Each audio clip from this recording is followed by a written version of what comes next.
Yan ang hirap sa inyo, saldi ko eh. Nung umpisa pa lang kayo sa gobyerno, labing-labing kayo. Talagang wow na wow yung samahan yung tatlo, di ba? Etong magkabistuhan na sa flood control projects scam. Nauna kang lumayas. So guilty ka na doon.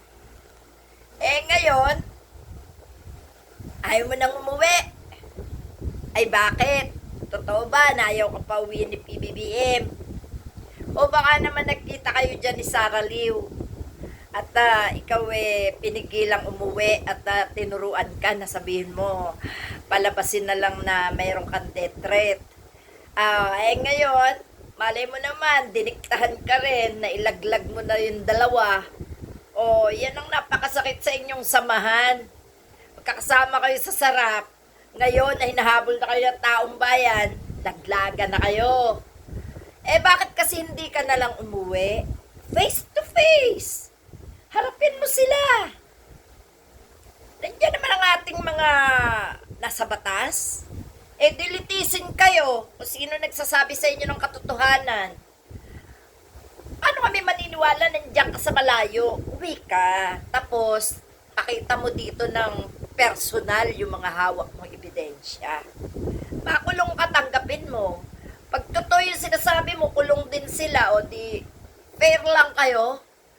Pangit yung ganyan, magsasalita ka kung nasa ibang bansa ka. Palagay ko naman hindi naman mamamatay tao yan si Marcos, hindi katulad ni Duterte, no? Harapin mo. Humingi ka ng proteksyon. Bakit? Ba't hindi ka poprotektahan? At taong bayan, maniniwala ko ikaw mismo harap dito sa Pilipinas. Hindi ka dapat magsalita pag nasa malayo. Kasi mahirap yan eh. Paano paniniwalaan yan na sa malayo ka? Sinave mo muna yung sarili mo bago ka nagsalita. Kung hinarap mo sila ng buong tapang. Kung talagang wala akong kasalanan, sila lang. Idiin mo na, makarating na sa kung saan makarating. Hirap sa inyo eh. Nagpakinabangan kayo. Pare-pareho lang kayo. Mas marami kang araw na nakaw Di patunayan mo na mas marami silang nanakaw kaysa sa'yo. Iisa lang ang punto niyan. Magnanakaw kayo. Yun. Huwag mo iligtas sa sarili mo tapos magtuturo ka. Nung panahon na kayo nasa kaligayahan sa pagnanakaw loving-loving kayo, sarap-sarap na samahan nyo. Ngayon, naglalaglagan kayo. Tapos, hahanap ka ng dahilan, may death threat ka. Bakit naman si Teves, sabi may death threat din, di naman pinatay, nakauwi pa. Si Duterte, nakalabas ng bansa, malayang malaya. Kung talagang gustong magkamatay ang mga hudas dyan sa gobyerno, kagaya ninyo, hindi na magsasalita ang mga na kayo i-death threat, kayo ipapatayin. Diyos ko, hindi ganun, harapin mo ng maayos ang ibinibintang sa'yo kung yan ay walang katotohanan. At ngayon mo harapin si Marcos at saka si Romualdez. Alam mo kasi, lagi ring wala dito si Sara Duterte.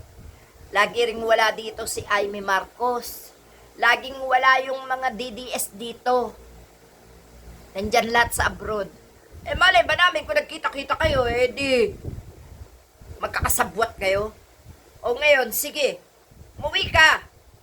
Harapin mo sila. Maniniwala kami. Kasi mahirap yan. Marami kang hawak na ebidensya. Paano yan? Nasa malayo ka naman. Malay ba namin? Kung ano talaga yung mga ebidensya mong yan. Di labas mo. Wala kaming kinakampihan sa inyo. No? Mahalaga sa amin, naglalabas kayo ng inyong mga tunay na nararamdaman. Masaya kami na kayo mismo na nagmamahalan ngayon ay naglalaglagan. Pero, dapat, pare-pareho kayong humarap sa korte at sa taong bayan para malaman ng lahat kung sino talaga sa inyo ang mga wagas na magnanakaw. Okay?